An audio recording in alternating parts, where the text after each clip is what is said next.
2026 সালের নির্বাচন এটা শুধু একটা ইলেকশন না, এটা একটা বড় চেঞ্জ। এবার মানুষ শুধু ভোট দেয়নি, দিয়েছে তাদের ডিসিশন। ভাবো, একবারে 832টা আসন, 276 মিলিয়ন পিপল, মানে প্রায় 27 কোটি 60 লক্ষ মানুষ, 17 কোটি 40 লাখ ভোটার্স। এটা বিশ্বের সবচেয়ে বড় ডেমোক্রেসির এক বিশাল এক্সাম্পল। 2026 সালের ভোটে 5টি বড় বড় রাজ্য, ওয়েস্ট বেঙ্গল, তামিলনাড়ু, পডিচেরি, কেরালা, আসাম, এই 5টি রাজ্যে একসঙ্গে ভোট গ্রহণ শেষ হলো। তার ফলাফল কী হয়েছে আমরা একটু জেনে নিই। প্রথমত শুরু করি পশ্চিমবঙ্গ থেকে। পশ্চিমবঙ্গে মনে হয় একটা ভূমিকম্প চলে আসছে। সব থেকে বড় পরিবর্তন হয়েছে আমাদের পশ্চিমবঙ্গে। 294টা টোটাল আসন, তার মধ্যে বিজেপি পেয়েছে একাই 206টা, হ্যাঁ, প্রায় ডবল সেঞ্চুরি। তৃণমূল কংগ্রেস 100 পার হতে পারেনি, 80-র মধ্যেই থেকে গেছে।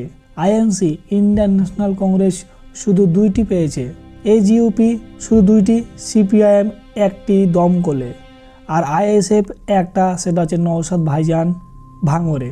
চলে যাই এবার তামিলনাড়ুতে। তামিলনাড়ুতে একটা বড় চমক, আমাদের তামিল অ্যাক্টর বিজয় থালাপাতির পার্টি জাস্ট 2 বছর আগেই তৈরি হয়েছে।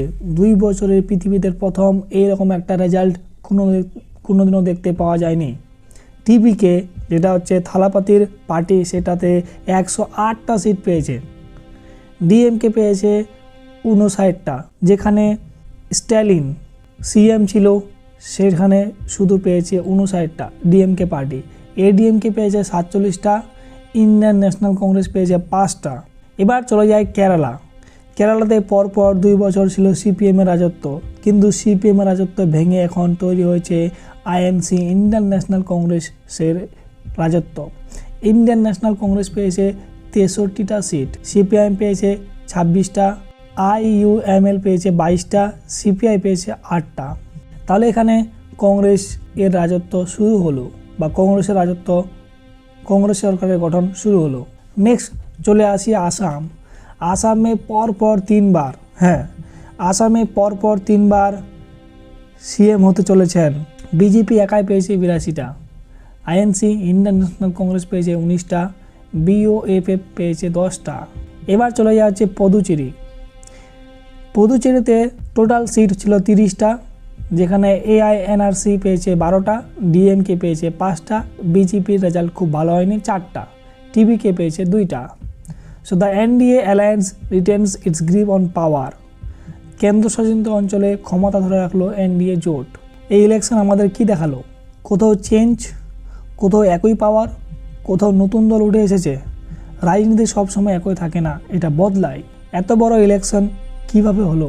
লক্ষ লক্ষ কর্মী, স্ট্রং সিকিউরিটি, প্রতিটা ভোট চেক করা হয়েছে, কারণ প্রতিটা ভোট ইম্পর্ট্যান্ট।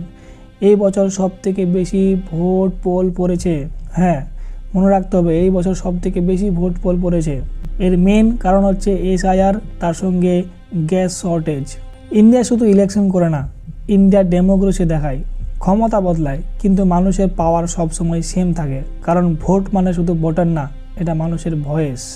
আজ যেটা রেজাল্ট, কাল সেটা হিস্টোরি, আর সেই হিস্টোরি লিখে আমরা সাধারণ মানুষ। চলুন আমরা সরকারকে কোশ্চেন করি, সরকারকে অ্যাকাউন্টেবল রাখার চেষ্টা করি। ধন্যবাদ।